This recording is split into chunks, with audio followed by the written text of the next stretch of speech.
నమస్తే సార్. నమస్తే సార్, ఇప్పుడు యూట్యూబ్ సెన్సేషనల్ అయినటువంటి నా అన్వేషణ ఒక కామెంట్ కూడా చేయడం జరిగింది. ఆయన మీద లుకౌట్ నోటీసు రావడంతో నన్ను ఏం చేయలేరు, అసలు ఎవ్వరు కూడా నన్ను, ఏ బత్తాయి కూడా నన్ను ఏం చేయలేదు, ఈ 26లో నేనేందో చూపిస్తా అనేసి అంటున్నాడు కదా, దాని గురించి మీరేమంటారు? తప్పు చేస్తే ఖచ్చితంగా శిక్ష పడుతుంది. ఆయన గతంలో తెలంగాణ ఐపీఎస్ ఆఫీసర్ ని విమర్శించడం జరిగింది. బెట్టింగ్ యాప్స్ ని వాళ్ళు కూడా ప్రమోట్ చేస్తున్నారు, బెట్టింగ్ యాప్స్ కి సపోర్ట్ చేస్తున్నారని. అప్పుడు హైదరాబాద్ పోలీసులే ఆయన మీద కేసు పెట్టారు, మనందరికీ తెలుసు. ఏదేమైనా కానీ ఇప్పుడు అన్వేష్ విషయం అంత పెద్ద ఇంటర్నేషనల్ న్యూస్ ఏం కాదు, నేషనల్ న్యూస్ ఏం కాదు.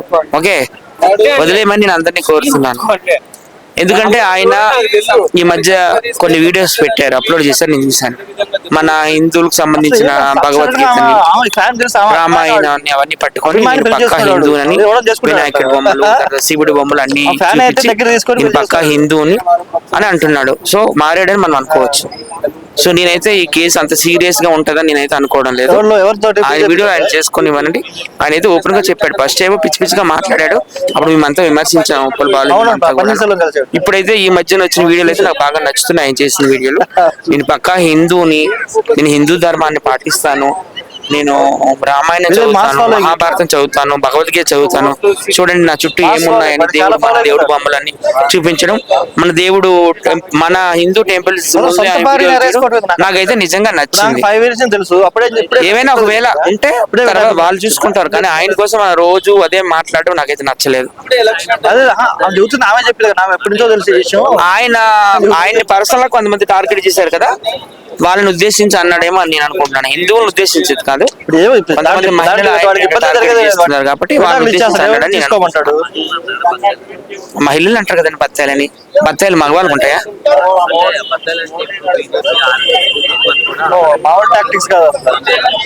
బత్తాయికాయల కలర్ కూడా ఆయన చెప్పాడు, అది ఆరెంజ్ కలర్ కాదు, గ్రీన్ కలర్ అని.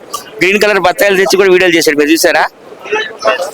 అది మహిళను ఉద్దేశించి ఆయన అన్నాడు బత్తాయిలని, బీజేపీని ఉద్దేశించి కాదు.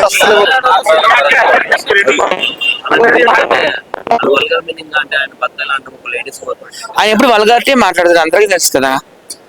ఆయన వల్గర్ ఎక్కువ మాట్లాడతారు. ఆయన వీడియోస్ లో 90% వల్గారిటీ ఉంటుంది. కానీ ఇప్పుడు ఆయన మనం హైలైట్ చేయడం నాకు అంత ఇష్టం లేదు. ఆయన ఒకవేళ ఏదైనా తప్పు చేసినట్టయితే ఇండియా వస్తాడట కదా, ఇండియా వచ్చినప్పుడు ఖచ్చితంగా శిక్ష పడుతుంది. కానీ ఈ మధ్య కాలంలో ఆయన చేసిన వీడియోస్ అయితే నాకు నచ్చాయి.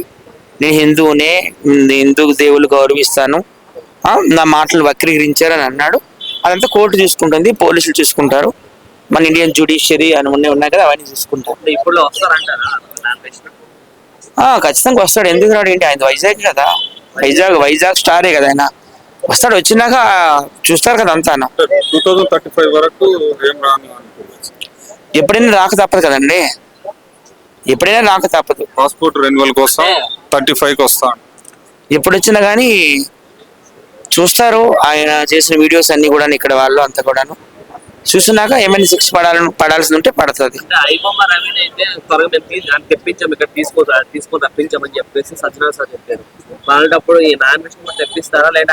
ఐబొమ్మ రవిని ఎవరు తెప్పించారని నేను అనుకోవడం లేదండి. ఐబొమ్మ రవికి మేము అంతా ఫుల్ సపోర్ట్ చేస్తాం. ఎందుకంటే ఈ రోజుల్లో ఒక సినిమా చూడాలంటే పేద ప్రజలకు కావచ్చు, మధ్యతరగతి ప్రజలకు కావచ్చు, చాలా కష్టతరంగా ఉంది. ఠాగూర్ మూవీ చూసారు కదా, చిరంజీవి ఏం చేశాడో అదే చేశాడు ఐబొమ్మ రవి కూడా. సినిమాని పేద ప్రజలకి, మధ్యతరగతి ప్రజలకి అందుబాటులోకి తీసుకొచ్చాడు ఆయన. ఆయనకు ఒకటిపల్లి ఆయనకు ప్లాట్ ఉంది, ఆ ప్లాట్ అమ్ముకోవడానికి వచ్చాడు. అప్పుడు వాళ్ళ పిల్లం పట్టించేసింది, పోలీసులు తీసుకొచ్చారని నేనైతే అనుకోవడం లేదు.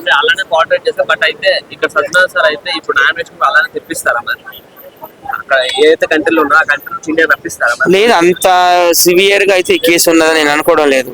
విదేశాల నుండి ఆయన తీసుకొచ్చి ఆయన కోసం అంత టైం స్పెండ్ చేసి కోర్టులు, పోలీసులు అంత సీన్ అయితే లేదు. ఆయనే తెలిసి చేసిన తప్పును ఒప్పుకున్నాడు. ఇప్పుడు నేను కూడా హిందూని అంటున్నాడు, హిందూ దేవుని పట్టుకుంటున్నాడు కాబట్టి. అంటే ఒక్కటి సార్, ఇప్పుడు అనేటప్పుడేమో ఇష్టం వచ్చిన బండ బూతులు తిడతాడు, దేవి దేవతలను, హిందువులని, ప్రతి ఒక్కరిని తిడతాడు.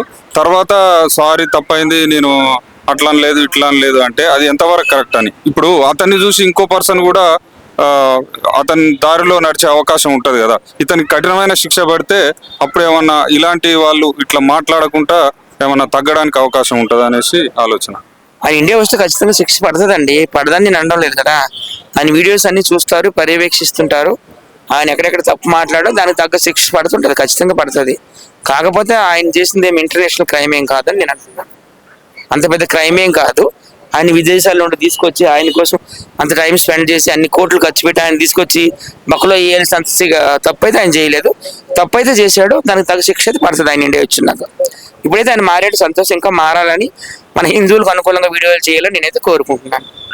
ఇప్పుడైతే ఆయన హిందువులకు అనుకూలంగానే వీడియోలు చేస్తున్నాడు, హిందూ దేవుల్ని పొగుడుతున్నాడు, వినాయకుడి నిత్యము చేతిలోనే పట్టుకుంటున్నాడు, అలాగే భగవద్గీత, రామాయణ బుక్స్ అన్ని పట్టుకుంటున్నాడు.